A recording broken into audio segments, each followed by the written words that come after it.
We focus on history, culture, religion, art, social, and philosophy of Nusantara. Here, in the presence of Nusantara, we were made to be forgotten about the goodness of ourselves. Because negativity seems to be more interesting for us. Now, I'm Sutoyo Raharto and friends, assist you, to remind you, to awaken you that we still can find the gems of Nusantara. They are the great sights of Nusantara.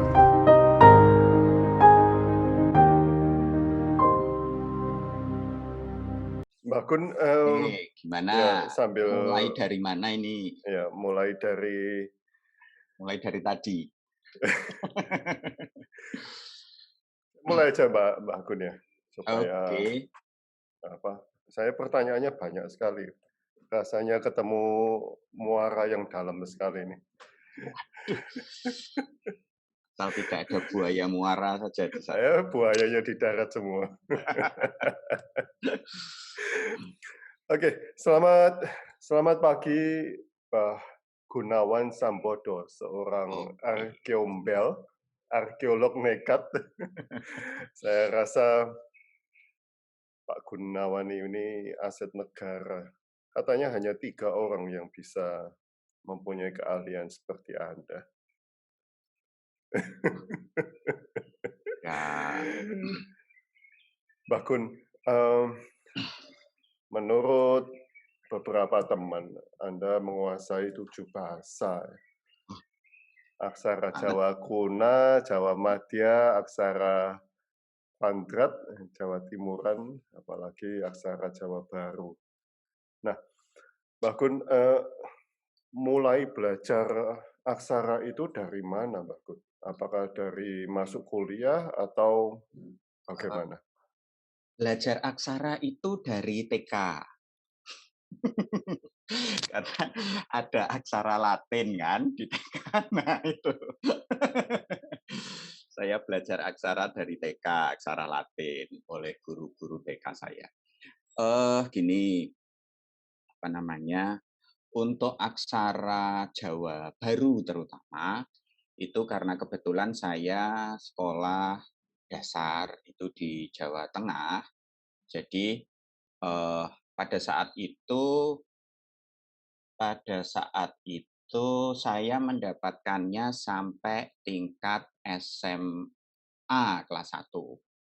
Jadi mulai dari kelas 3 SD sampai SMA kelas 1. Jadi ya relatif lumayan ngelotok gitu. Meskipun kemudian perkembangan selanjutnya lebih banyak saya pelajari ketika di kuliahan. Dalam arti perkembangan selanjutnya itu selama ini yang diajarkan kan misalnya sedikit saja, misalnya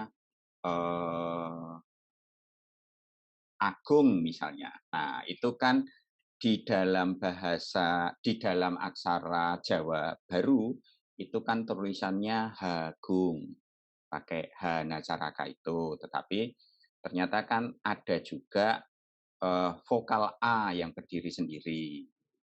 Nah, di pelajaran sekolah memang terlepas dari ini kemudian karena masalah Sriwedari lah, ada yang masalah Margikawi lah dan yang segalanya, terlepas dari itu, tetapi kan selama ini hanya diajarkan 20 aksara dari H sampai Ngo. Nah, sampai Ngo. Itu. Nah, jadi yang sebagian besar masyarakat Jawa Tengah dan Jawa Timur khususnya itu kan tahunya huruf Jawa ada 20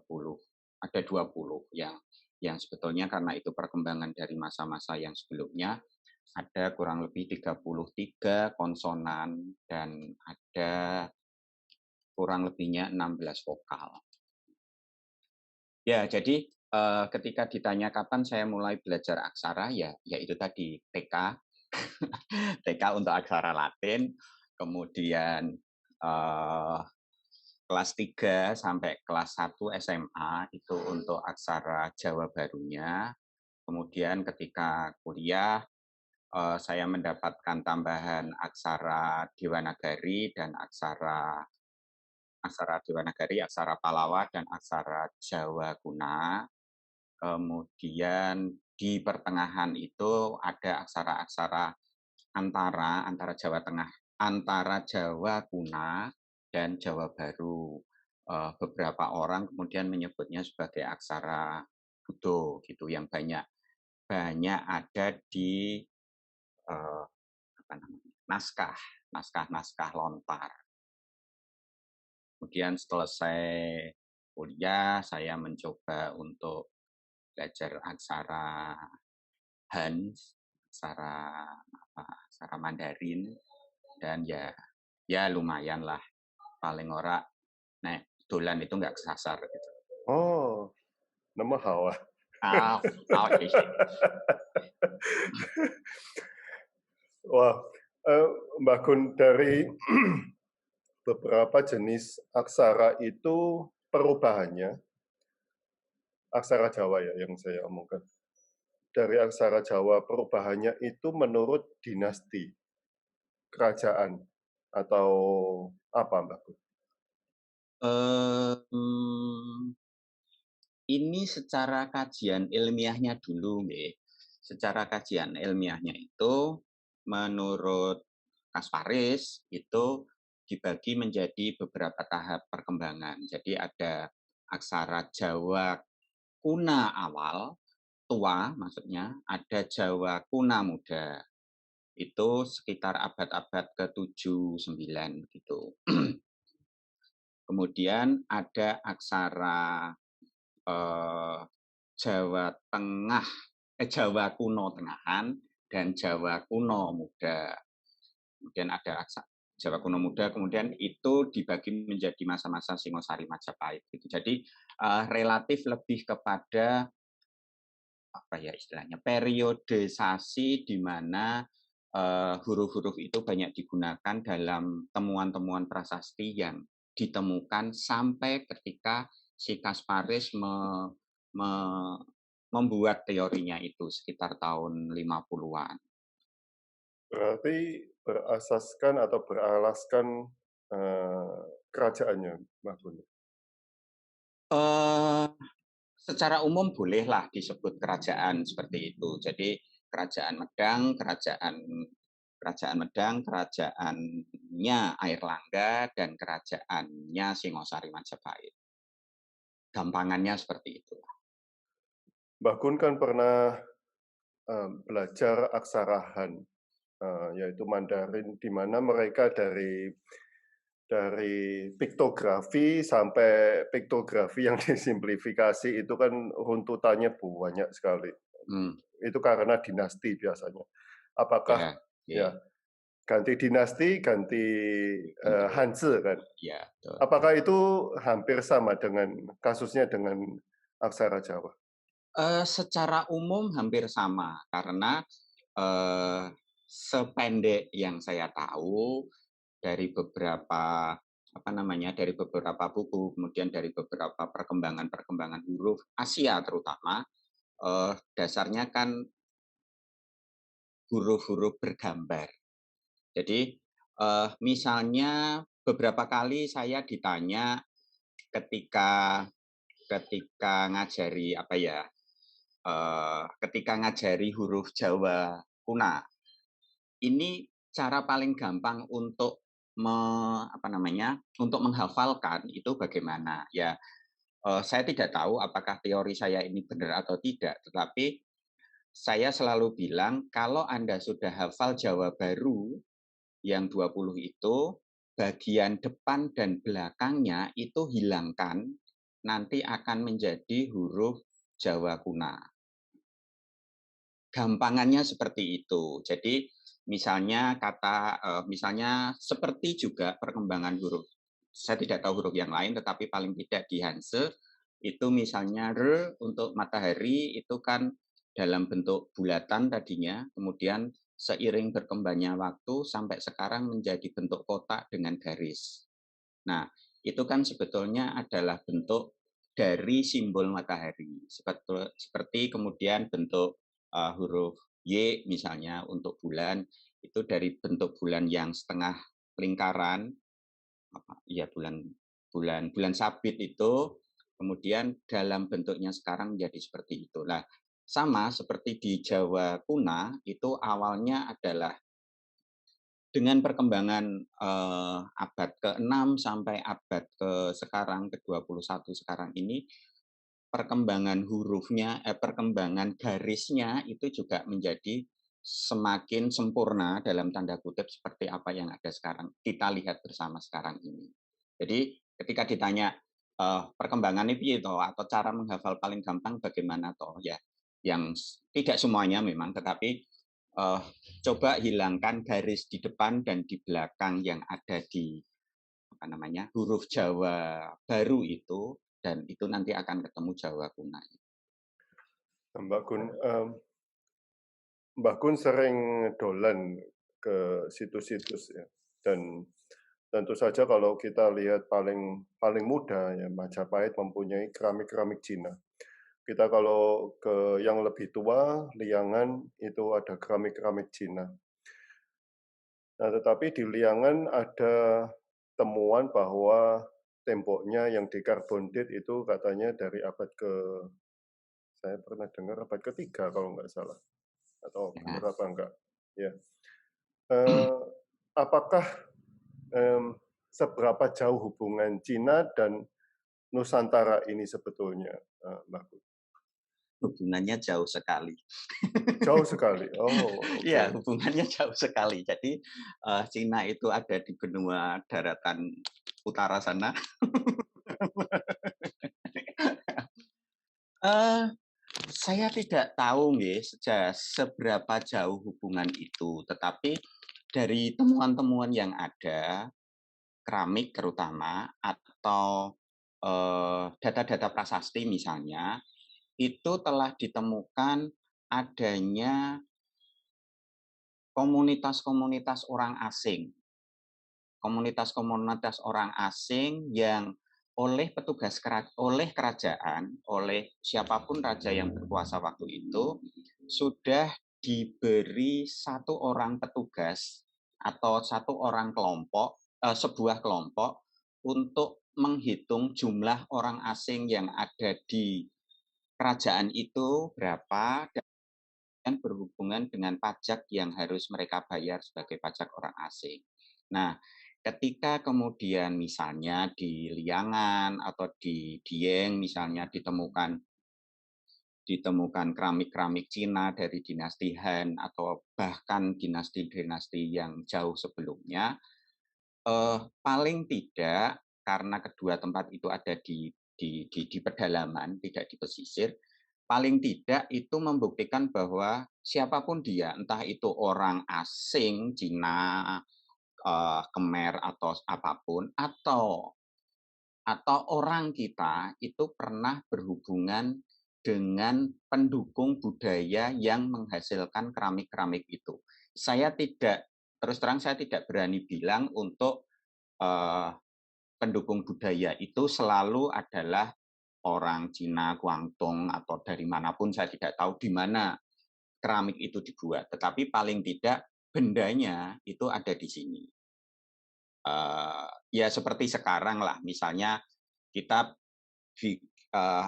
tahu misalnya mouse gitu, itu mungkin tulisannya made in China, tetapi kan belum tentu sampai ke tangan kita itu langsung dari Cina sana, tetapi mungkin dari beberapa tahap. Nah, mungkin dahulu pun juga seperti itu. Ada pedagang-pedagang yang langsung berhubungan, tetapi ada mungkin yang melalui entah tangan atau kaki keberapa. Jadi misalnya ditanya apakah ada hubungan langsung dengan Cina dalam hal ini atau India atau Timur Tengah dalam hal perdagangan, iya. Karena misalnya religi Borobudur itu sudah menyinggung adanya gambar perahu dan yang lain-lain. Misalnya ada relief-relief singa yang jelas di Indonesia itu belum pernah ditemukan bukti keberadaannya, dan mereka sudah bisa menggambarkannya di candi-candi baik dari masa Medang maupun hingga sampai Singosari. Berarti kan secara verbal si orang itu siapapun dia sudah bisa menggambarkan bentuk singa dengan baik, sehingga pemahat sudah bisa, oh kira-kira dadine seperti ini.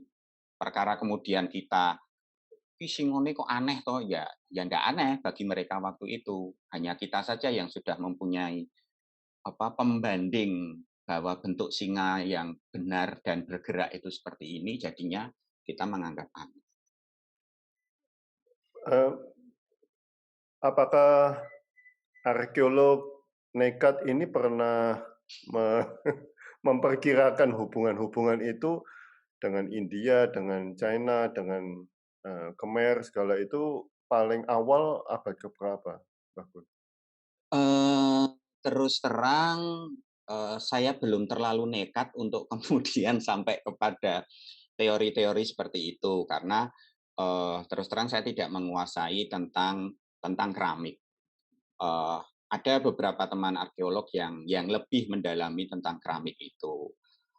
Bahkan dulu ada seorang ahli yang hanya sekedar menggigit dalam tanda kutip atau ngeding-ting, benda itu diketuk-ketuk gitu, dia sudah tahu, oh ini dari dinasti ini, dari dinasti ini. Apa namanya? Terus terang saya belum berani untuk bilang bahwa ini sudah ada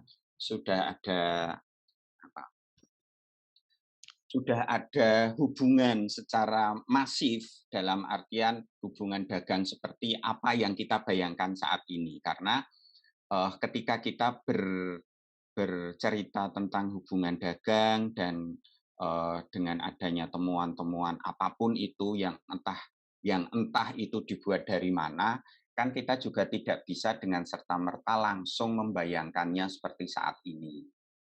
Di sini sudah ada e-commerce, kemudian hanya dengan sekali klik beberapa hari kemudian barangnya ada sesuai dengan bentuknya gitulah. Tetapi waktu itu kan memang prosesnya memang masih lama. Nah, apakah kemudian artefak-artefak berupa keramik yang tertinggal di suatu situs itu sudah benar-benar ada pada saat itu, atau bahkan jauh sebelum itu sudah ada di situ. Terus terang saya, ya senekat-nekatnya saya, terus terang saya belum berani untuk sampai ke kesimpulan seperti itu, karena terus terang saya tidak menguasai hal itu. Pak Suyena mohon tanya, zaman dinasti Han, keramik masih langka dan barang mewah. Apakah benar ada yang sampai ke Indonesia? Atau mungkin gerabah huruf Han yang tertua di Indonesia dalam bentuk apa? Ada di mana? Silakan Pak. Nah, kembali tentang zaman dinasti Han, keramik masih langka dan menjadi barang mewah. Nah, di titik ini, ketika kemudian temuan-temuan keramik seperti itu yang memang masih mewah sampai ke sini, berarti keramik itu benar-benar menjadi sesuatu yang sangat istimewa. Entah itu sebagai persembahan jangan dianggap bahwa ketika membawa persembahan itu orang akan selalu menjadi takluk kepada yang yang diberi. Karena di masa sekarang kita bisa melihat bahwa kepala negara ketika bertemu sering mengadakan tukar-menukar cenderamata, dan itu belum tentu suatu negara akan tunduk dengan negara lain dengan adanya tukar-menukar seperti itu. Jadi kembali lagi, terus terang saya belum berani, karena itu bukan bidang saya, terus terang saya belum berani untuk mengatakan apakah kemudian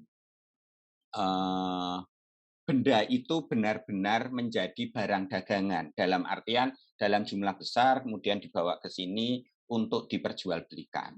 Karena ada kemungkinan itu adalah sebuah itu tadi cenderamata misalnya. Mungkin seperti itu. Kemudian ketika huruf-han tertua di Indonesia dalam bentuk apa?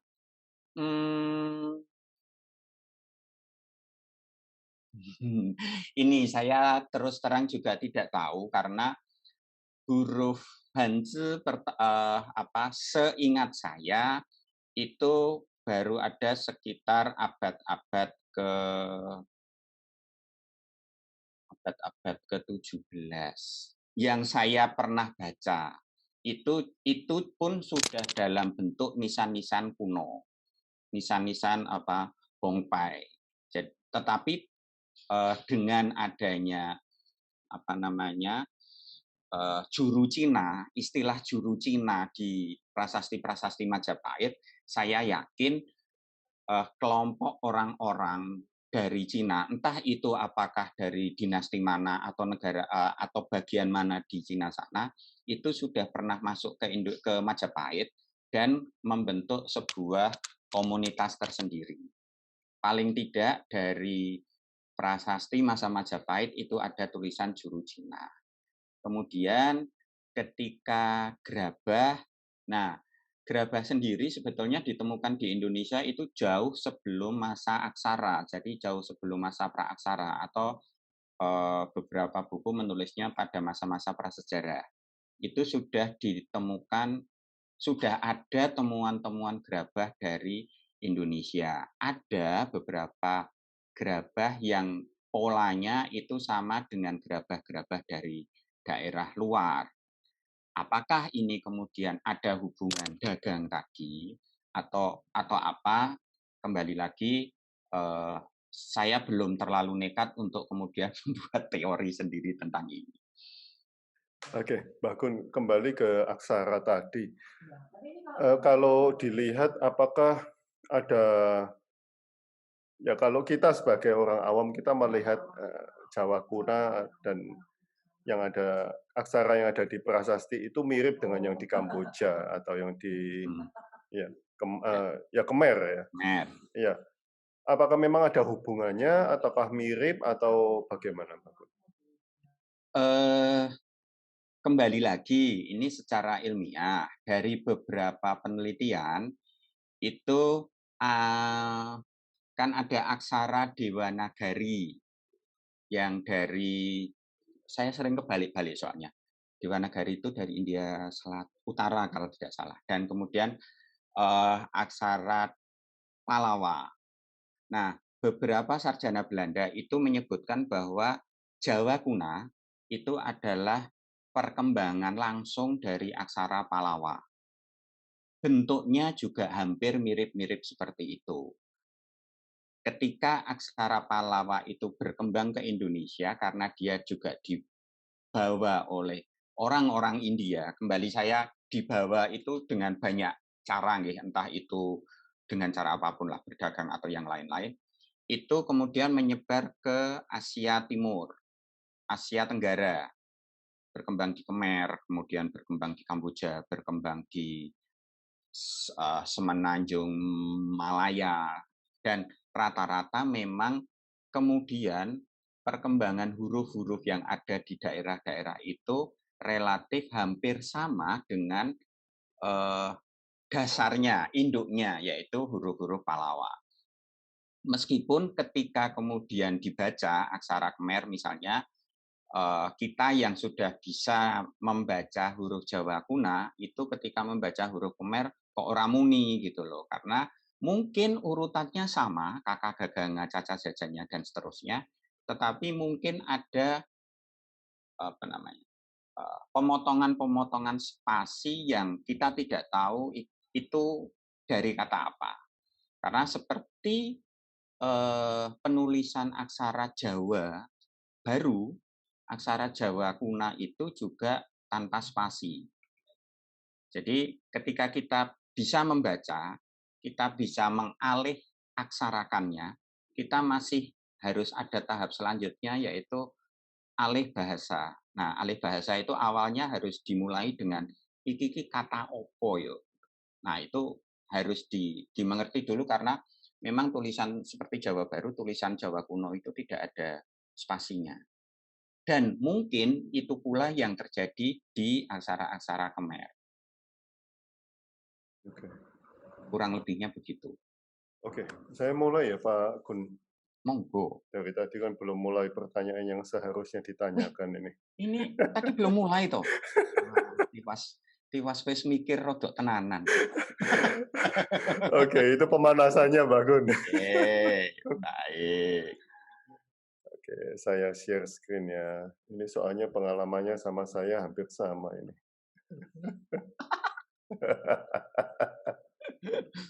Itu kerjaan anak-anak itu. Oke. Dan teman-teman nggak cetrok. Zaman nganu pengen dadi Indiana Jones, njuk mlebu ngarkeologi dilalah ketompo bejane awak mau bengi ana wong sing iseng njuk dadi poster ya. Kisahnya bagaimana Mbah Gun ingin masuk ke dunia arkeolog, Pak Gun? Silakan. Apa dari kecil atau bagaimana? Silakan.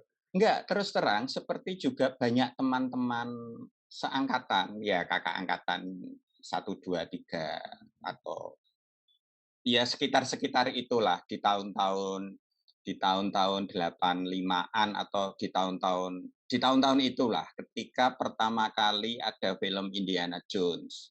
Nah, itu memang terus terang kok koyone asik gitu ya. Sangar. Ya, sangar burung. Kira-kira kok bisa dolan dan segalanya gitu. Meskipun seiring berjalannya waktu, Indiana Jones itu adalah arkeolog yang tidak patut dicontoh sih.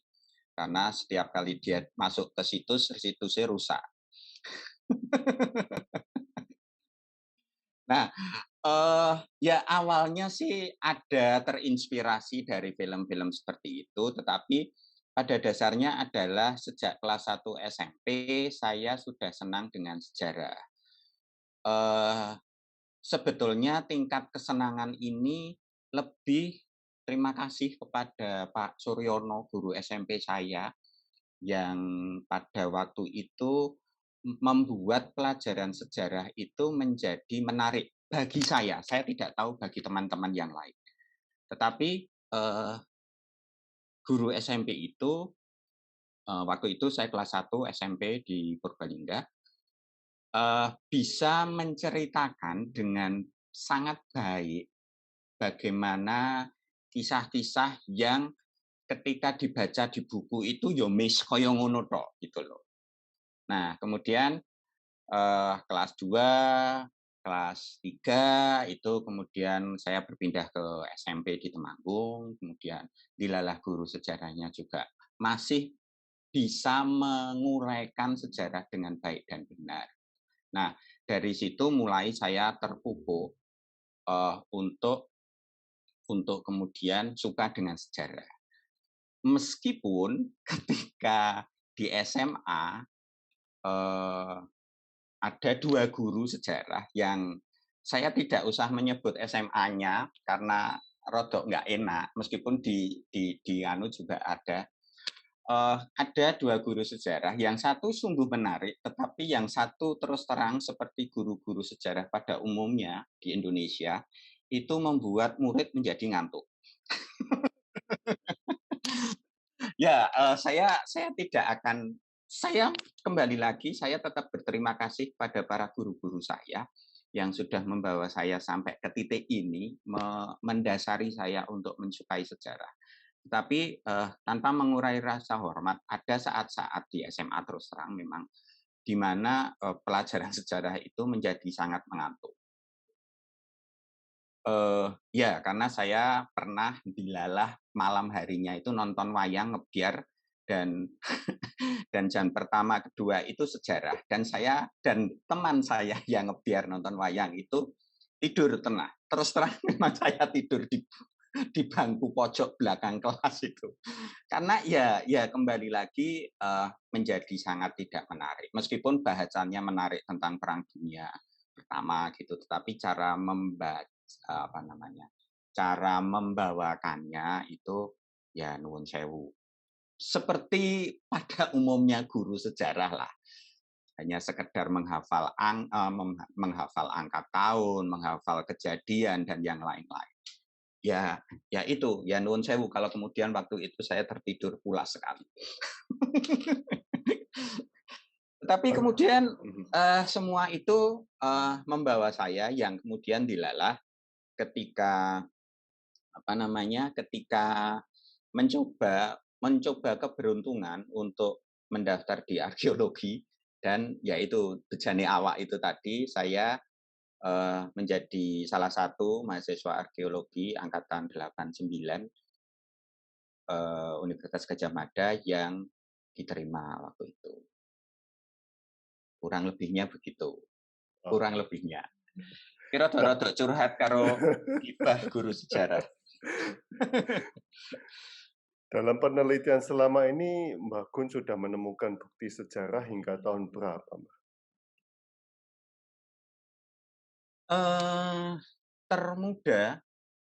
Termuda itu kemarin ketika saya membaca berapa ya itu? Saya membaca 14 lempeng prasasti tinggalan Kertajasa Jayawardana. Publik lebih mengenalnya sebagai Raden Wijaya. Itu ada temuan 14 lempeng prasasti di Tuban. Teman-teman komunitas yang memberitahukannya dan melalui pendekatan yang relatif cukup lama, akhirnya kami, teman-teman komunitas dan Museum Putra Tantular berhasil mendokumentasikannya dan kemudian berhasil membacanya.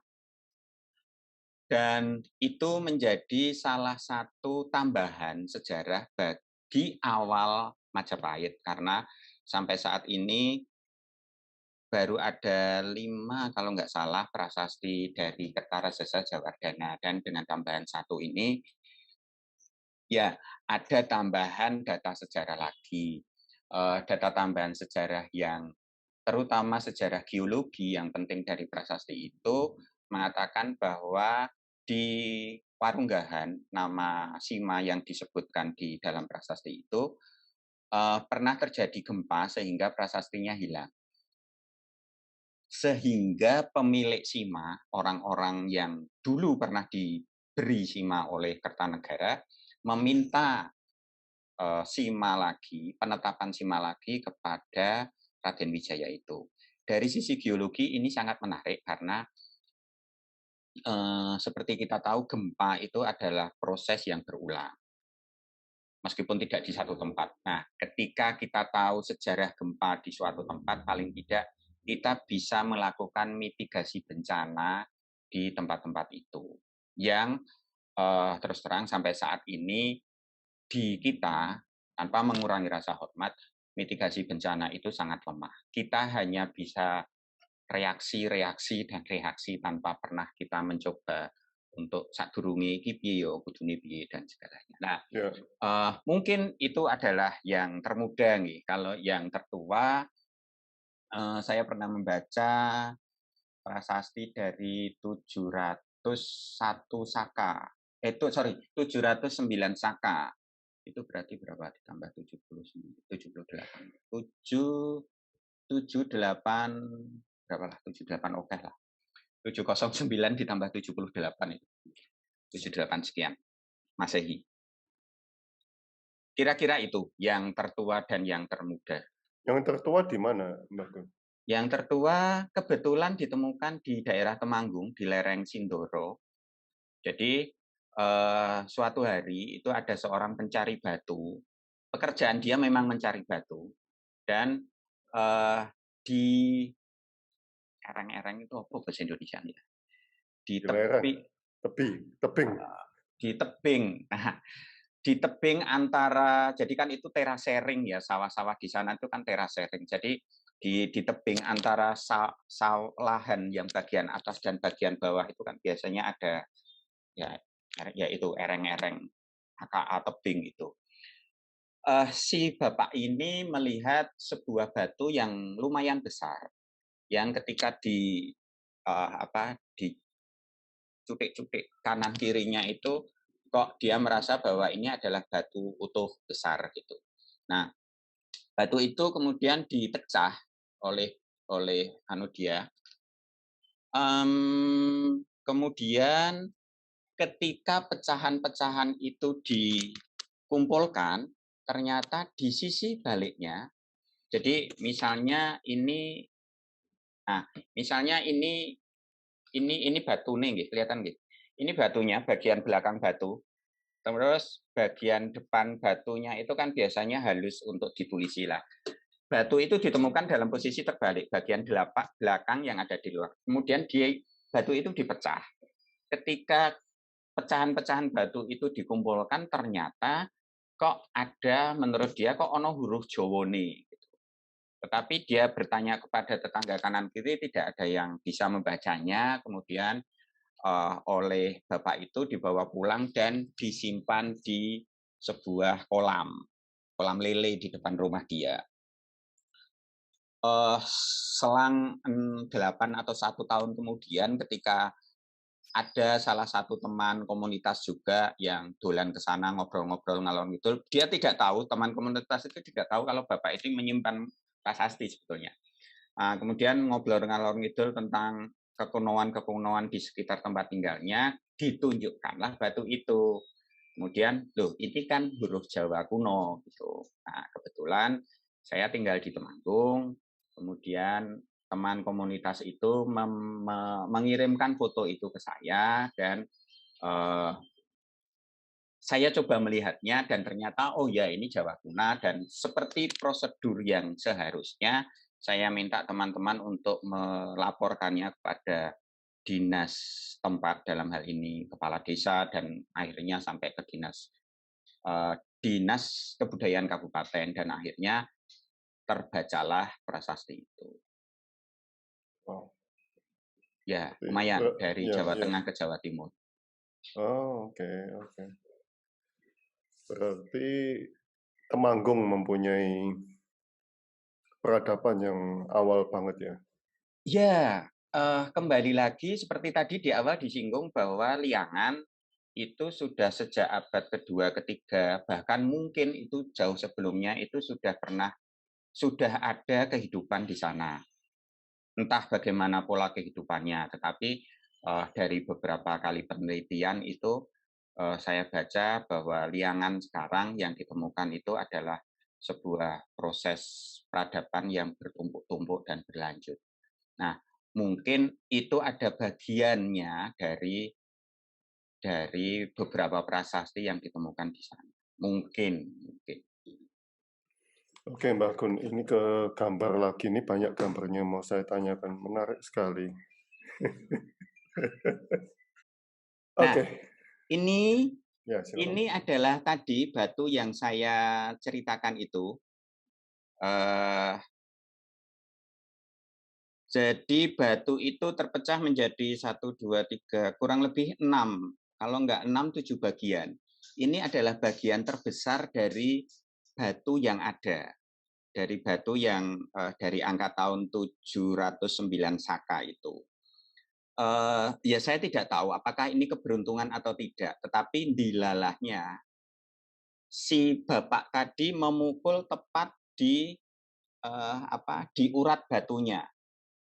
Jadi batu itu pecahnya tidak pateng serawil, tidak tercerai-berai gitu, tetapi pas ada di patahan, ada di urat-urat batu yang ada di sana. Jadi seakan-akan batu itu hanya sekedar dibukai satu-satu gitu loh. Ini adalah sesuatu yang sebuah keberuntungan, karena ketika batu itu kemudian terpecah menjadi seperti ini, sing merekatkan untuk kemudian dibaca ulang itu menjadi relatif lebih gampang dibandingkan misalnya temuan-temuan di PIM, Pusat Informasi Majapahit, itu ada batu yang entah itu dipecah secara sengaja atau tidak sengaja, tetapi menjadi pecahan-pecahan kecil dan ketika mau disambungkan untuk dibaca ulang itu menjadi sangat sulit. Ini adalah batu yang tadi saya ceritakan itu. Nah, ini ngapa kok harus ditunggu sampai kering, Mbak Gun? Pertama, batu itu sulit untuk dibaca karena ini sudah tadi seperti tadi saya bilang sudah sekitar 8 bulanan di dalam air. Jadi goresan hurufnya itu tidak bisa dibaca karena pertama mengkilat, terus kedua perbedaan kedalaman satu dengan yang lain itu juga agak sulit, sehingga ketika nanti sudah agak kering, jadi tidak kering sekali, karena kalau kering sekalipun tetap kita harus basahi dulu untuk bisa memunculkan antara yang dalam dan yang tidak terlalu dalam. Bekas-bekas pahatannya itu akan menjadi lebih relief-relief dari pahatan itu akan lebih nampak ketika setengah kering. Kering. Iya. Oke. Nah, ini Mbak Gun. Cuilan itu akhirnya ketemu. Ini sebetulnya cuilan apa, Mbak? Nah, tadi saya bilang, jadi batu yang saya tunggu setengah kering itu ketika sudah ditempel-tempel segala macam, ada satu huruf yang hilang. Nah, kebetulan huruf itu adalah pas menunjukkan nama si pembuat atau pemberi perintah prasasti itu dituliskan. Saya hanya bisa membaca sedikit, tetapi tidak itu misalnya Soekarno gitu. Su-nya itu hilang. Nah, suk-nya itu hilang, hanya menjadi Arno.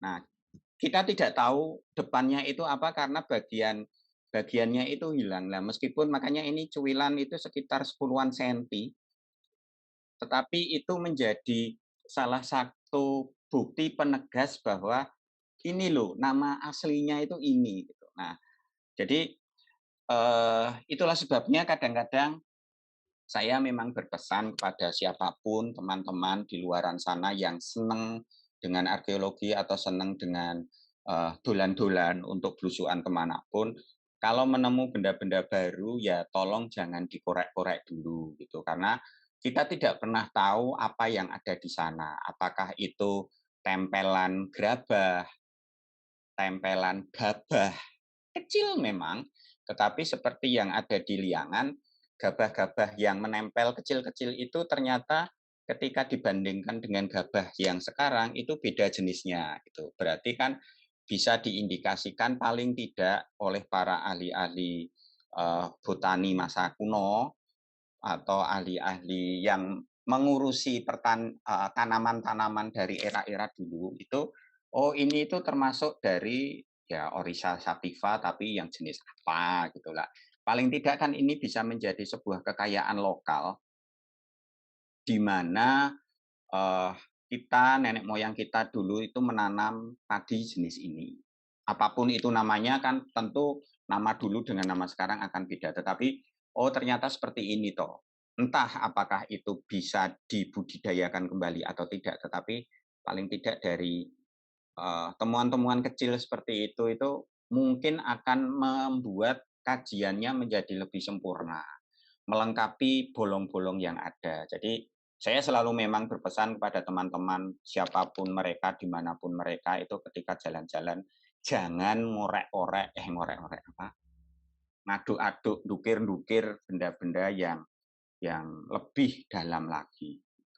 Nah, ini ditemukan di kolam lele setelah Iya, nelisasi. itu ditemukan juga di kolam lele itu karena saya sangat memberi apresiasi yang tinggi kepada Bapak itu karena waktu itu ketika dinas memintanya kemudian diberikan dan dia ketika melihat pecahannya sudah digabung itu dia bilang, "Pak, ini masih ada satu lagi yang tertinggal. Cuma saya tidak tahu apakah di sini di dalam kolam ini ataukah di dalam kamar gitu." Ini selang setelah beberapa bulan kemudian dia kemudian memberikan ini kepada Dinas Kebudayaan. Jadi, Pak, ini yang dulu pernah saya janjikan. Nah, terus terang untuk hal-hal seperti ini saya sangat berterima kasih kepada siapapun mereka, dimanapun mereka, yang masih mau untuk kemudian berlaku jujur, sesuatu yang sangat sulit untuk bisa ditemui saat ini. Oh. Nah, ini Mbak Gun. Apa ya ini? Ada lencana yang Oh, ya, ini apa? ini temuan di sini, di bawah Pacet sini. Oh. Di bawah Pacet sini. Jadi itu ketika saya dolan dengan beberapa teman di sana, yo blusukan, nggak punya gawean, kerjaan rumah tangga sudah selesai. Kerjaan rumah tangga sudah selesai, kemudian masih ada waktu selo gitu, kemudian dolan, kemudian ketika sampai di sebuah rumah penduduk, kita ngobrol-ngobrol ngalor ngidul, dan mereka bilang, Mas, kemarin saya menemukan watu yang ada tulisannya, tapi nggak tahu itu huruf Jawa atau apa gitu. Dan ketika ketika dia memperlihatkan itu, ya ini gambarnya ini. Ini adalah lencana Gerindra Wardana. Gerindra Wardana itu adalah, menurut sejarah, itu adalah salah satu raja terakhir Majapahit. Dia mempunyai lencana dua kaki, kemudian ada matahari, ada bintang. Dan lencana-lencana ini ada berapa ya? Sekitar 10-an kalau nggak salah. Sebagian besar disimpan di BIM. Nah, temuan-temuan lepas seperti ini akan menjadi tambahan-tambahan informasi bagi penulisan sejarah-sejarah lokal paling tidak, untuk kemudian disambung-sambungkan lagi, oh ternyata seperti ini, seperti ini, seperti ini. Ini mataharinya. Ini Kayaknya gimana? itu bulan kayaknya. Ngelihatnya begini. Nah, nggih. Oke. Oh, ini Ya, itu bulan. matahari dan sebelah sininya itu bulan. Oh, ini bulan. Oh, seperti Terus, Hanse ya. nah, nah, Ini itu gunung. gunung. Oh, ini apa, Mbak Gun? Kalau di yang lebih jelas itu seperti apa ya? Simbol apotek gitu loh, teman-teman. Oh, Sukanya oke. iseng menyebut, oh ini Gerindra Wardana juga apoteker gitu. Ya. Bentuk ular gitu, seperti bentuk ular dalam Hmm. dalam tiang.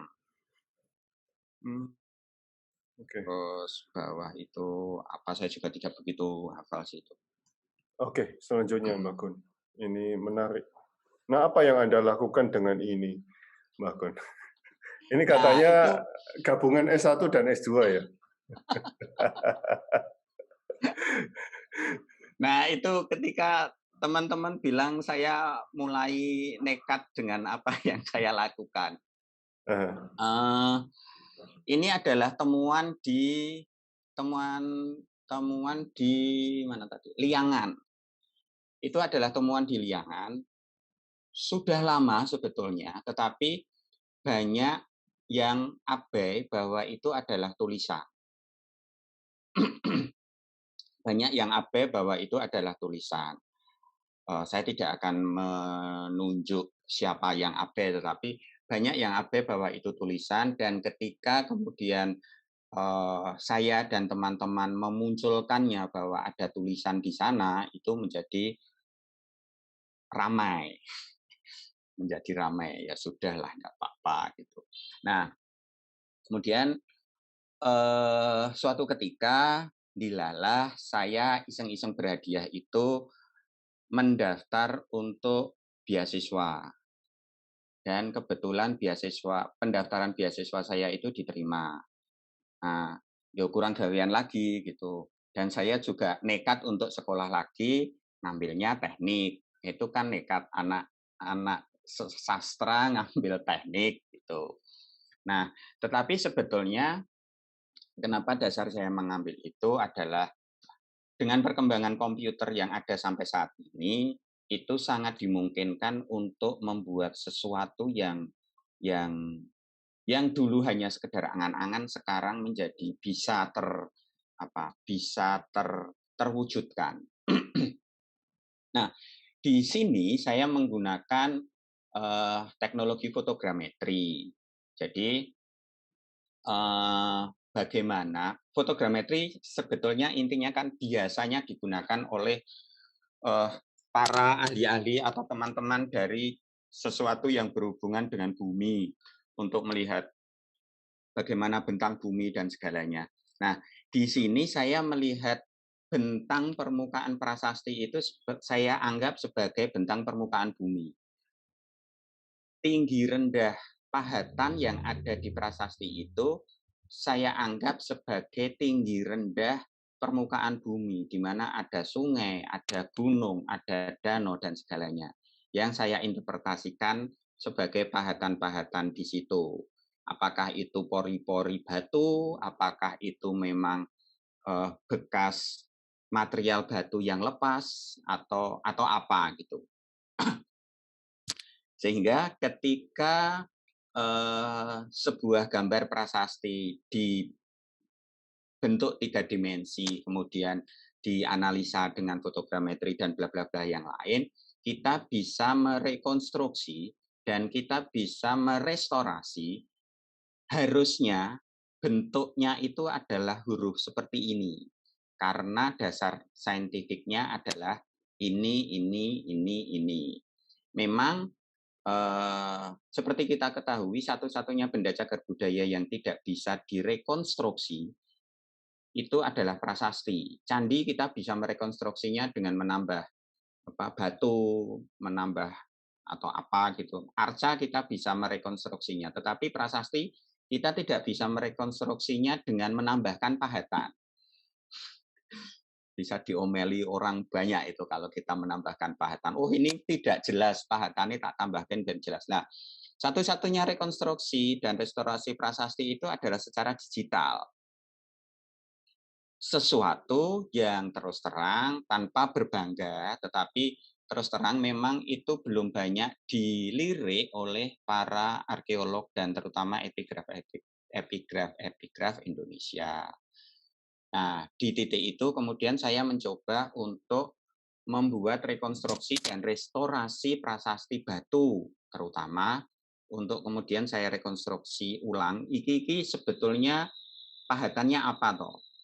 Kenapa seperti ini? Jadi garis-garis yang ada, misalnya saya tidak bisa, garis-garis yang ada itu saya lihat kedalamannya dan saya lihat, nah itu garis-garis itu saya lihat kedalamannya dan saya lihat kelebarannya.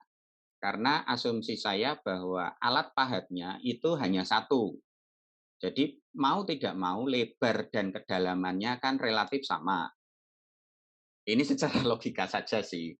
Asumsi awalnya seperti itu. Nah, ketika kita bisa membuat gambar itu menjadi 3 dimensi, berarti kita bisa melihat kelebaran dan kedalamannya.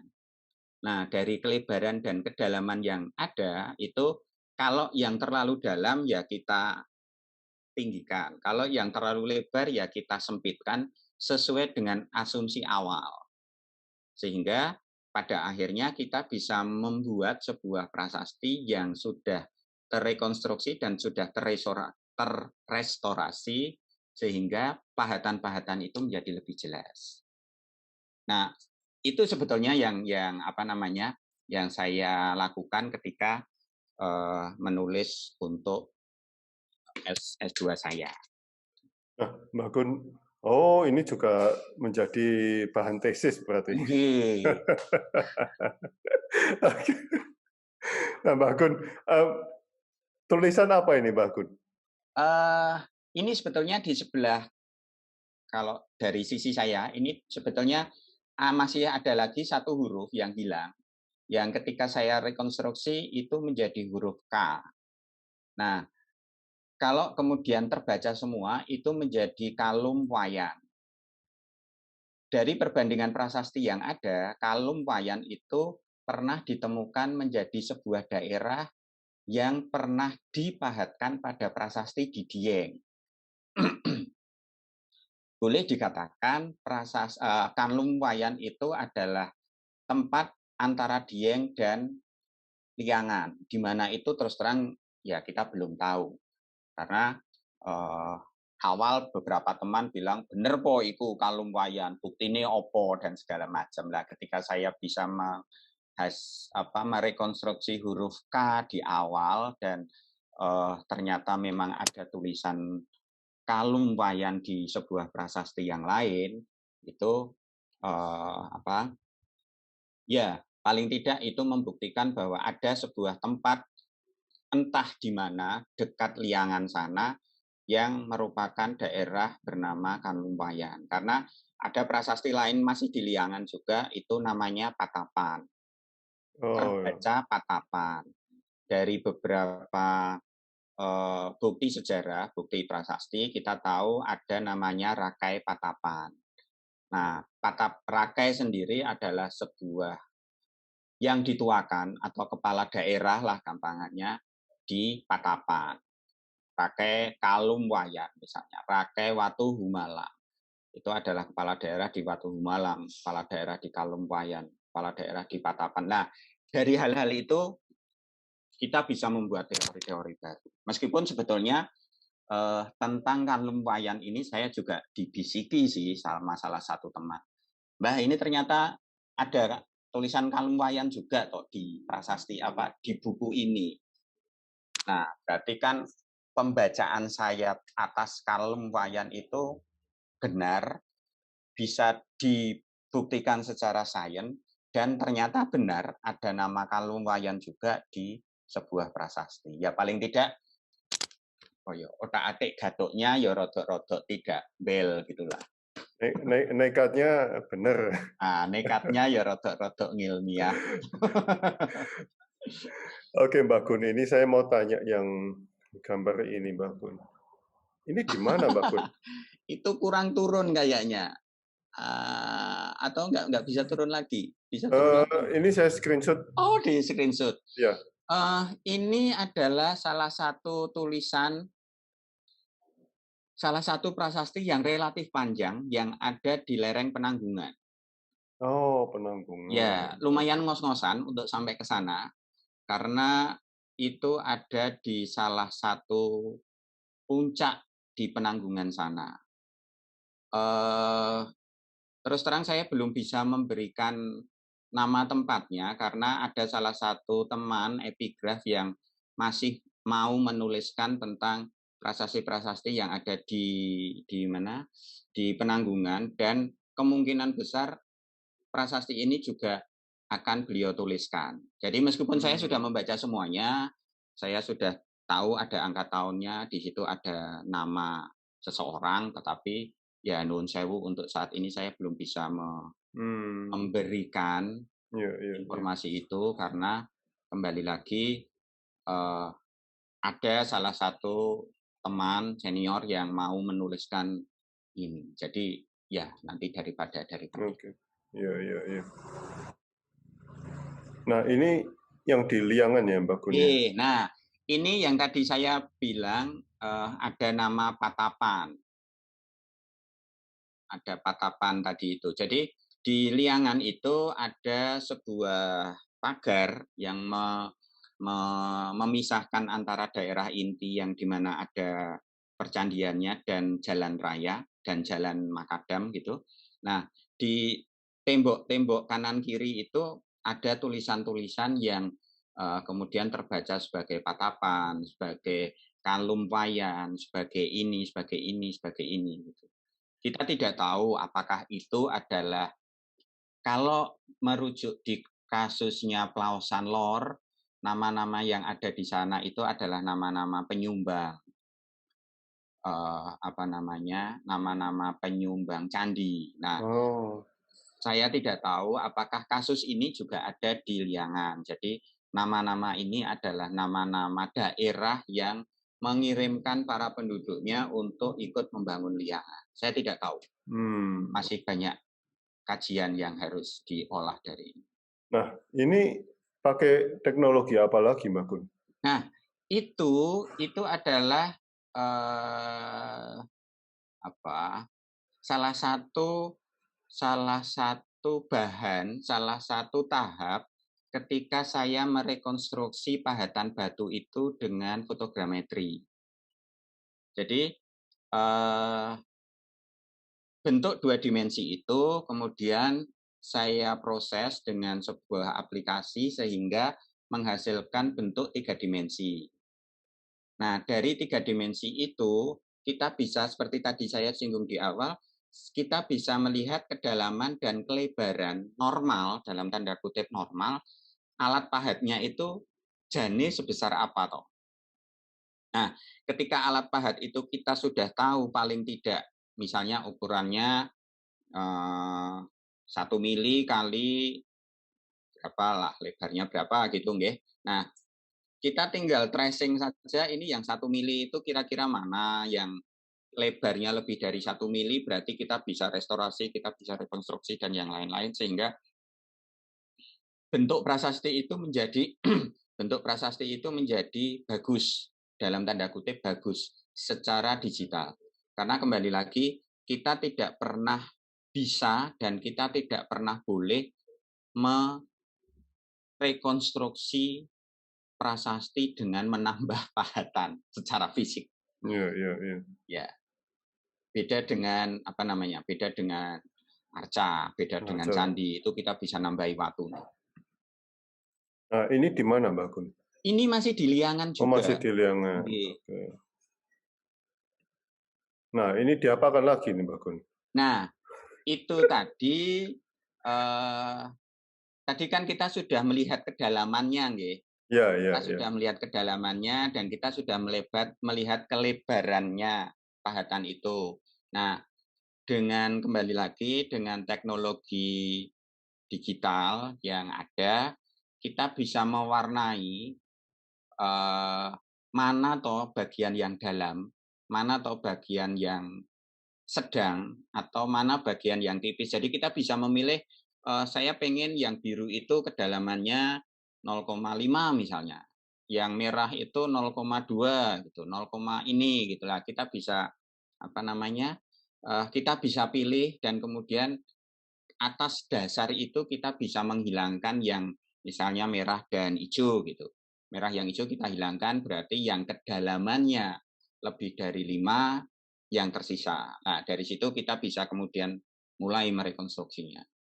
Mbak Gun ini pakai di-scan atau di foto saja? Ini foto. Ini foto. Dasarnya semua foto. Oke. Ini dasarnya semua foto. Oke, kita ke sini. Ini sama ya? Iya, sama. Nah, ini sama ya, Mbak Gun? Itu sama, nggih. Cuma apa istilahnya? Ini dari model penampakan satelit dalam tanda kutip. Penampakan satelit. Jadi yang kedalamannya sekian itu ini kan yang di sebelah sini ada gradasi warnanya nggih. Iya. Nah, itu nanti ada yang warna ini adalah kedalaman sekian, yang warna ini adalah kedalaman sekian. Sebetulnya hampir sama dengan yang tadi, cuma ini adalah bentuk visualnya, visual secaranya real. Kalau yang tadi dalam bentuk jaring-jaring. Jaring-jaring. Nah, ini juga. Ini sama juga. Oke. Nah, itu. Nah, dari situ kan gambar sebelumnya itu kan kita bisa tahu, oh ini kedalamannya sekian, oh ini itu seperti ini seperti ini. Nah, ini ada angka tahun 709 ini yang tadi dari prasasti yang saya baca, yang saya tunggu keringnya tadi.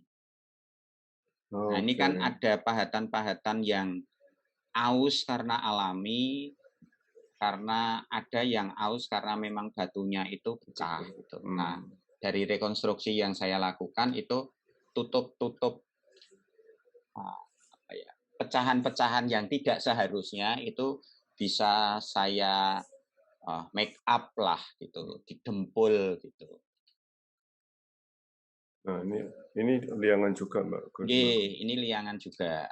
Oke. Nah, ini di mana, Mbak Gun?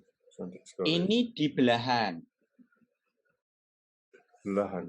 Ya, belahan itu di lereng timur apa selatan ya? Di lereng timur. Kayaknya di lereng timur ya. Di lereng timur Penanggungan. Sumber tetek. Banyak orang apa namanya? Anunya sebagai sumber tetek. Oke. Nah, Mbak Gun, pertanyaan saya sudah tinggal satu. Teman-teman ada yang mau bertanya? Banyak penemuan arkeolog selama ini, Mbak Gun. Sedangkan untuk pendidikan sejarah di sekolah, banyak yang kurang update. Apa sebenarnya yang terjadi? Apakah antara arkeologi tidak berhubungan dengan dunia pendidikan? Gimana ya saya menjawabnya? Ini saya edit nggak apa-apa, Mbak Gun? Oh, enggak apa-apa sih. Enggak diedit juga enggak apa-apa gitu. Paling yuk beberapa hari kemudian saya dapat message gitu. Enggak, jadi begini. Karena ini juga curhat, bentuk curhat dari beberapa teman yang kebetulan dia adalah guru sejarah. Jadi intinya adalah guru-guru sejarah tanpa mengurangi rasa hormat. Sekali lagi, saya mengangkat topi setinggi-tingginya pada guru sejarah yang telah dulu seperti tadi di awal membawa saya sampai ke titik ini. Itu juga karena guru sejarah. Meskipun tadi saya juga cerita bahwa saya pernah tidur juga karena guru sejarah. Apa namanya? Banyak yang dalam tanda kutip tidak mau update. Hanya opo anane buku pegangan. Sementara buku pegangan sendiri itu juga sudah tidak update. Tidak usah terlalu jauh, tetapi sampai saat ini masih seringkali diajarkan bahwa candi itu adalah makam. Nah, padahal candi itu bukan makam, itu sudah terupdate tahun 1974 ketika Pak Sukmono mempertahankan disertasinya yang mengatakan, yang membuat teori bahwa candi itu bukan makam. Nah, tetapi tulisan-tulisan di buku itu masih merujuknya ke tulisan-tulisan Belanda yang mengatakan bahwa candi itu makam. Ini hanya sekedar contoh, ya. Bukan kemudian bahwa buku pelajaran sejarah itu tidak update, tetapi salah satunya adalah itu. Di sisi yang lain, yang seringkali terjadi, guru-guru sejarah, kembali lagi, nuwun sewu, tidak pernah mengajak para muridnya untuk dolan ke situs. Jadi hanya sekedar apa yang ada di buku. Jadi ketika ada temuan-temuan baru, itu kadang-kadang muridnya lebih tahu duluan daripada gurunya. Dan ketika itu dikonfirmasi ke gurunya dengan mekanisme the power teacher is to do no wrong. Hal-hal seperti itu menjadi murid-murid yang kritis seperti itu tidak dirangkul, tapi justru menjadi waduh kayak muridku kok luwih pinter timbang aku dan bla bla bla yang lain. Tidak semua, kembali lagi, tidak semua guru sejarah seperti itu, karena banyak sekali guru sejarah yang mau update, banyak sekali guru sejarah yang mau membawa murid-muridnya ke situs-situs, kemudian belajar sejarah tidak hanya sekedar menghafal angka tahun, tidak hanya sekedar menghafal tokoh, tetapi lebih kepada oke, ada kejadian seperti ini, terus bagimu apa yang harus kita lakukan dengan kondisi seperti itu saat ini? Karena eh, sering saya mengatakan bahwa historia es magistra vitae. Ngelati. Sejarah adalah guru kehidupan. Jadi kita belajar sejarah itu bukan hanya sekedar kita membaca, oh, biyen tahu ini, tetapi apa yang baik di masa lalu ya kita teruskan sampai saat ini. Apa yang jelek ya itu dibuang.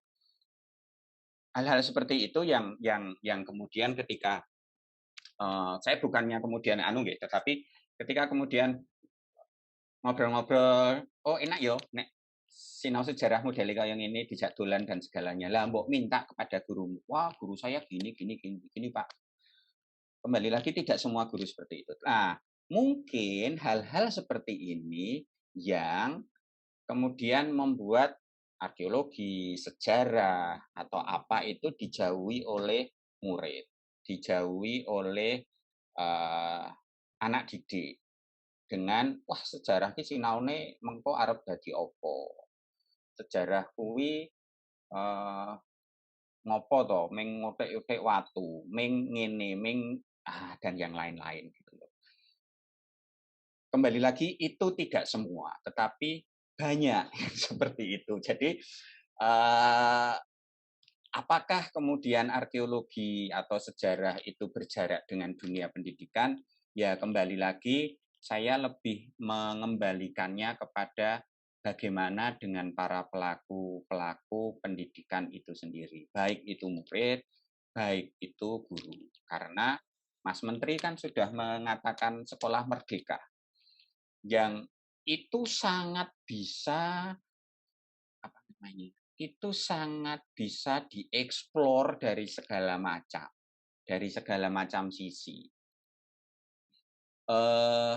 Ketika kita bicara tentang sejarahnya Tan Malaka gitu, kita tidak hanya sekedar menyoroti bahwa Tan Malaka itu adalah komunis yang beberapa saat yang lalu itu menjadi barang haram di Indonesia. Tetapi kita harus bisa di usia sekian, si Tan Malaka itu sudah melanglang buana. Dia sudah bisa ini, sudah bisa itu. Dikenal di Rusia, di sini, di Eropa, dan yang lain-lain. Generasi muda sekarang dengan semakin berkembangnya teknologi, dengan bisa nggak melebihi Tan Malaka? Misalnya seperti itu. Jangan hanya sekedar dilihat dari satu sisi. Tapi ya seperti Marco misalnya, Marco Terto siapa gitu, lupa saya. Itu juga hanya sekedar dilihat dari sisi bahwa dia komunis. Bukan kemudian saya mendukung komunis atau apa tidak, tetapi banyak hal-hal yang sebetulnya dulu di masa-masa Orde Baru itu mempelajari Tan Malaka atau siapapun tokoh-tokoh musuh misalnya, itu kemudian sesok hilang. Nah, tapi kan ya kita tidak bisa seperti itu sekarang. Ya saya melihatnya seperti itu. Jadi misalnya ada gap antara sejarah dan arkeologi di dunia pendidikan sekarang, ya itu saya kembalikan lagi ke murid-murid lah, kepada guru dan murid sebagai orang yang belajar dan mengajar di sana. Ini ada pertanyaan dari Pak Suyena. Mohon penjelasan epigrafi dan filologi. Ya. Oke. Lalu saya pernah baca Abu Jenazah Kertanegara Djoko Dolog dimakamkan di Candi Jago. Zaman Islam makam raja, para wali juga dekat masjid, ada hubungan dengan pesarian dengan tempat ibadah. Oke. Ini setahu saya nggih Pak Suyena, siapa Pak Ade atau Pak Suyena? Suyena, ya. Nggih. Ini setahu saya. Kajian epigrafi dan filologi itu sama-sama huruf. Sama-sama bahasa. Tetapi entah siapa yang memulai, itu sepertinya ada pagar bahwa epigrafi itu adalah hanya ngurusi benda-benda arkeologi, dalam tanda kutip arkeologi itu benda-benda yang ada di media-media keras, seperti batu, logam, kemudian anduk misalnya, kayu, atau yang lain-lain. Sementara filologi itu lebih ke naskah. Naskah baik yang lontar maupun yang kertas, medianya lebih lunak. Meskipun dasarnya adalah sama, cara mengkajinya juga sama. Bagaimana melihat intrinsik dan ekstrinsiknya juga sama. Bagaimana tahapan-tahapannya itu bagi saya relatif sama. Bagi saya itu hanya sekedar saja sih Pak, bagaimana urutannya, mendatar atau menurun kalau ngisi TTS. Kalau pertanyaannya sama ya mungkin nek pas diisi epigrafi ya diisi epigrafi. Kalau diisi pas filologi ya filologi gitu. Jadi sebetulnya kajiannya sama, bahan kajiannya sama, bahasa dan tulisan. Kemudian saya pernah baca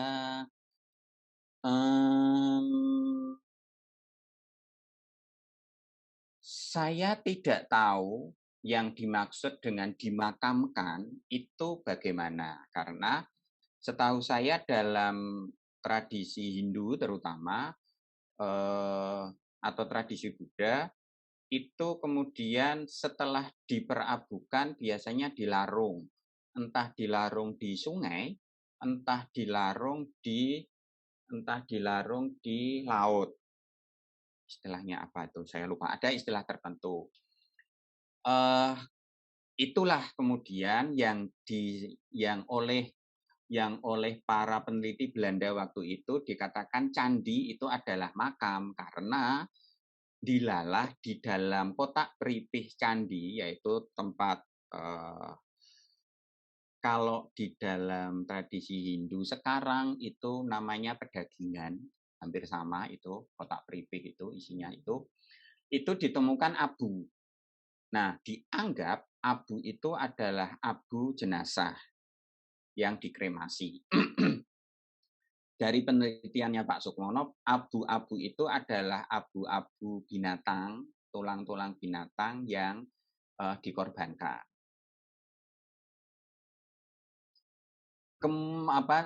Teori-teori itu yang kemudian mendasari bahwa candi itu adalah makam dan bla bla bla yang lain. Itu adalah teori lama sih. Tahun-tahun era kolonial dulu seperti itu memang. Tapi sekarang sudah diupdate informasi itu dengan seperti itu. Meskipun di dalam akhir tulisannya Pak Sukmono mengatakan juga bahwa penelitian saya adalah berdasarkan kitab-kitab Hindu. Saya belum meneliti kitab-kitab Buddha. Apakah Buddha juga ada perabuan relik itu juga dimasukkan di dalam candi. Nah, itu masih membuka kesempatan bagi para peneliti arkeologi yang lain atau siapapun dia, tidak harus dari arkeologi, untuk membuktikan benarkah relik-relik atau abu-abu yang ada terutama di Buddha, di candi-candi Buddha, misalnya ditemukan, itu adalah pemakaman. Karena kembali lagi, dari disertasinya Pak Sukmono, beliau hanya lebih merujuk kepada candi-candi Hindu. Kemudian zaman Islam, makan remaja dekat masjid. Saya tidak tahu nggih Pak untuk menjawab ini karena seperti kita tahu tidak hanya tidak hanya masa Islam, tetapi di masa-masa kolonial banyak sekali gereja-gereja yang di dekatnya itu adalah makam. Kalau kita ke Eropa misalnya, itu kita banyak sekali menemukan gereja yang di halaman belakangnya itu makam. Bahkan kemarin Pangeran Philip dari Inggris itu juga dimakamkan di gereja. Nah, apakah itu kemudian selalu ada hubungannya tentang kesarian dengan tempat ibadah? Ya guyon saya dan teman-teman yang lain yo ben nek salat atau nek nang gereja kuwi sing mati cedak itu rasa ngaku dolan. Mungkin seperti itu. Jawaban iseng saya mungkin seperti itu. Tetapi memang banyak sekali ditemukan tempat-tempat ibadah yang berada di dekat makam. Cuma ini ya saya tidak tahu nanti mau diedit atau tidak.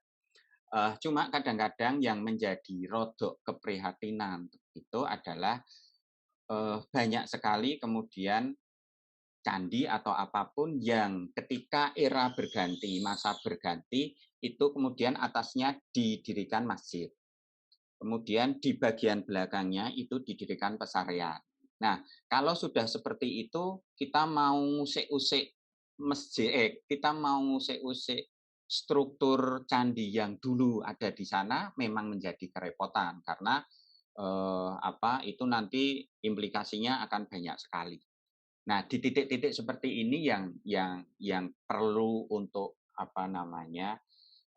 kebesaran banyak pihak, misalnya akan ada penelitian, ya nggak tahulah itu nanti bagaimana jalan keluarnya. Tetapi paling tidak ada hal-hal seperti itu terjadi juga di Jawa Tengah dan Jawa Timur, paling tidak yang saya tahu. Itu disimpan untuk kehidupannya akan datang, Pak. Iya, betul. Lewat lewat alam nanti yang menjawab. Nah, iya.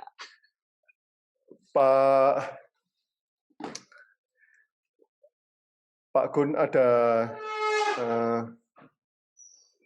pernah nggak membaca satu ajaran yang paling mendalam di dalam pikiran Pak Gun selama ini dari prasasti-prasasti yang banyak itu, Pak Gun? Maksudnya bagaimana, Nggih? Selama ini membaca prasasti-prasasti itu kan mesti banyak, ada ajaran, ada sejarah, ada. Pernah membaca, apakah ada ajaran yang sampai membekas di pikiran Pak Gun yang tak terlupakan?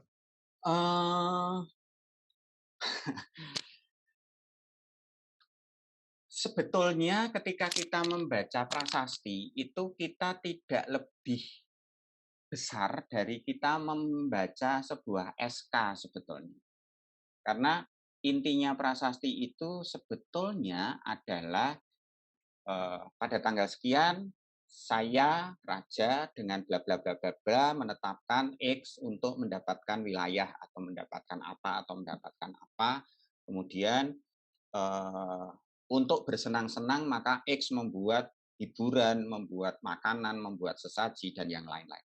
Sebetulnya inti prasasti adalah seperti itu yang harus digarisbawahi. Akan berbeda dengan naskah. Akan berbeda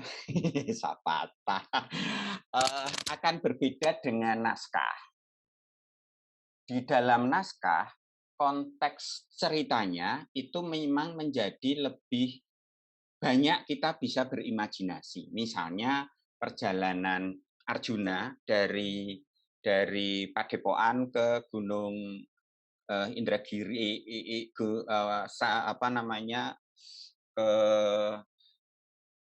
tempat bersemayamnya Indra gitu.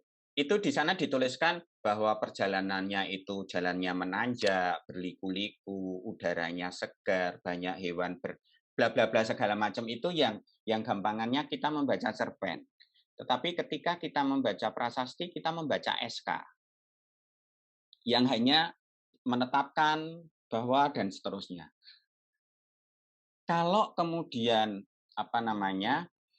sesuatu yang menarik atau membekas, ya seperti tadi Aa Wito berkata adalah bagian Sapata, tapi saya akan lebih yakin kalau Aa Wito itu lebih pengen bercerita tentang juru jalir. Juru jalir itu adalah orang yang menghitung berapa banyak tunasusila yang ada di sebuah wilayah. Dia sangat senang dengan cerita tentang juru jalir soalnya. Gini, bagi saya ketika membaca sebuah prasasti itu lebih kepada bahwa sebetulnya apa yang ada di masa sekarang itu juga ada di masa lalu. Dalam artian History eh, repeats. enggih, segala macam lini kehidupan, misalnya perdagangan, misalnya pajak, misalnya itu tadi juru jalir itu tadi, segala macam itu juga sudah ada di masa lalu. Kembali lagi menggarisbawahi Magistra is Historia is Magistra Vitae itu tadi, ya memang sejarah itu adalah guru kehidupan. Jadi ketika orang-orang masa lalu itu membayar pajak, bukan saya ngerewangi pemerintah nih, tapi yo saiki bayar pajak gitu loh. Jangan bilang bahwa wah saiki pajak ngene mbiyen ora ono pajak loh. Dulu itu ada pajak juga. Banyak tulisan-tulisan yang mengatakan bahwa prasasti atau sima yang ditetapkan di dalam prasasti itu adalah daerah bebas pajak. Bukan bebas sama sekali, tetapi apa namanya? Pe, pemba, pe, misalnya sebelum dibuat prasasti, sebelum dibuat sima, pajak itu masuk ke kas kerajaan. Setelah dibuat sima, pajak yang harusnya masuk kas kerajaan itu memang tidak masuk kas kerajaan, tetapi digunakan sepenuhnya untuk sesuatu yang karena alasan-alasan tertentu daerah itu menjadi sima. Misalnya karena ada bendungan, misalnya karena ada candi di sana, karena ada apa di sana. Jadi penduduk tetap membayar pajak, tetapi pajaknya nggak masuk ke kerajaan ning untuk membuat bangunan, untuk menguri-uri bangunan, untuk memelihara bendungan. Bendungan itu untuk siapa? Ya untuk rakyat lagi. Kan balik lagi gitu loh. Pajak otonomi. Nah, betul, otonomi, pajak-pajak otonomi. Yang terjadi kan ya seperti itu. Sima itu adalah daerah bebas pajak. Enggak. Sima itu sebetulnya enggak bebas pajak banget, tetapi pajaknya yang masuk ke kerajaan itu jadi pajak daerah yang dikelola oleh daerah lokal. Ya, hal-hal seperti itulah yang kemudian oh yo, ternyata apa yang ada sekarang ini itu dulu juga pernah ada. Mungkin sekarang kompleks, tetapi dulu sebetulnya juga lebih kompleks. Ketika kita membaca prasasti, ketika kita membaca naskah, ya tidak hanya apa yang tertulis, tetapi yang tersirat itu ternyata seperti ini toh. Misalnya dulu itu ada pajak orang asing. Sehingga ketika si A dianggap sebagai orang asing, dia minta kepada pengadilan setempat, aku ki dudu wong asing loh. Aku itu adalah orang pribumi dalam tanda kutip bahwa nenek moyangku dari dulu ada di sini. Nah, hal-hal seperti itu kan kemudian bahwa visa atau pajak orang asing itu dari dulu juga sudah ada. Nah, perkara kemudian orang asing itu yang mana, lah itu bisa debatable. Apakah yang lahir di sini, apakah yang seperti ini atau yang seperti itu. Tetapi yang jelas bahwa dulu seseorang itu sudah mempunyai hak untuk mempunyai hak yang sama dalam tanda kutip di muka hukum, bahwa aku ki dudu wong asing ning kok aku ditarik pajak. Iki lho bukti ini. Dan ternyata ketika dibuktikan dan memang dia bukan orang asing, ya pajak orang asing bagi dia ditarik lagi. Gitu. Dia tidak membayar. Nah, hal-hal seperti itu kemudian kan sekarang masih juga ada orang asing atau yang mana. Tetapi yang jelas bahwa terlepas benar atau tidak, tetapi apa yang ada di prasasti itu memperlihatkan kepada kita bahwa dulu pun juga ada golongan-golongan tertentu, dulu pun juga ada crash antara satu golongan dengan golongan yang lain, tetapi toh negara tetap berjalan. Toh kondisi juga seperti apa yang ada di sejarah itu tetap baik-baik saja lah. Mungkin seperti sekarang Indonesia juga akan tetap berjalan, tetap jaya, meskipun banyak crash-crash di sana sini dan segala macam ya. Ya mungkin seperti itu. Iya, iya, iya. Yang atau kalau ditanya apa yang membekas, apa yang bisa dipelajari ya hal-hal seperti itulah. Yang jelas dari membaca prasasti, belajar sejarah, saya menjadi tahu dan saya menjadi lebih paham bahwa Indonesia itu adalah sejak awal itu sudah bermacam-macam. Tidak ada orang asli Indonesia yang pure, dia bukan bukan campuran dari banyak darah. Ada darah India, darah Khmer, darah Cina, darah macam-macam yang itu terbukti dari adanya pajak-pajak orang asing itu. Tidak mungkin kan orang asing itu ya tidak dolan rodo-rodo piye gitu, kemudian tidak mempunyai keturunan apa-apa itu kan ya tidak mungkin. Akun, satu lagi pertanyaan untuk menyelesaikan. Mbak Kun dalam membaca prasasti pernah merasa atau mengalami deja vu, Mbak Kun?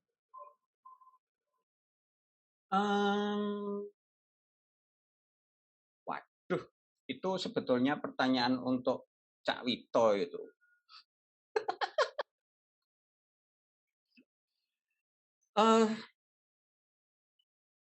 Ada beberapa kali dalam artian begini. Rasanya saya pernah membaca ini tapi di mana ya? Wow. Atau kayaknya saya pernah dalam posisi seperti ini tapi di mana ya? Bukan dalam ketika membaca sih, tetapi ketika dolan ke sebuah situs gitu, dan kemudian apa yang saya lakukan itu bukan dengan si orang atau teman yang lain, bukan dengan orang yang sama, tetapi aku rasanya dulu pernah ke sini, tapi orang karo dirimu itu kemana ya? Kadang-kadang teman-teman bilang, yo nggak mungkin wong saya belum pernah ngajak orang lain selain dirimu ke tempat ini atau apa. Ya seperti itu sih. Yang kalau dalam posisi membaca langsung prasasti sih tidak, tetapi ketika dolan ke sebuah tempat gitu, beberapa kali, meskipun tidak selalu, tapi beberapa kali saya sering seperti itu. Bahkan sampai ketika posisi iki koyone bariki aku arep doyak-oyak penduduk atau apa, ditanyakan sesuatu dan ternyata itu benar terulang lagi gitu. Padahal sama-sama kita belum pernah ke sana. Ya karena kita teman-teman yang belusuan itu lebih sering dicurigai oleh penduduk sebagai orang yang mau mengambil sesuatu daripada seseorang yang pengen menguri-uri sesuatu. Jadi itu yang terjadi. Oke. Wow. Terima kasih Mbak Kun atas pencerahannya. Wow. Saya usahakan minggu ke Emputan Tular, Mbak Kun. Ya, monggo. Iya. Wah. Rasanya kuliah S2 lagi nih. Saya gurune beling. Kapan-kapan kita harus dolan situs, Mbak Kun. Monggo. Ya. Oke. Terima kasih Mbak Kun atas pencerahannya, atas waktunya yang sama-sama singkat tapi sangat-sangat bermakna ini. Ya. Saya itu juga nggak tahu kok tahu-tahu kapan hari itu dihubungi. Loh, saya ini lihat dalam rangka opo gitu kok ketemu karo simbel itu dalam rangka opo. Enggak, soalnya gini, Saya bukannya apa-apa ya, Mbel itu sebetulnya ada salah satu teman itu yang dia jualan kaos, kemudian di kaos itu tertulis arkeolog pembelajar.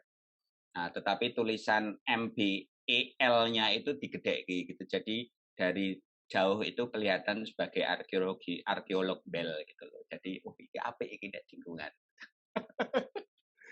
Saya lihat Instagramnya Pak Jo.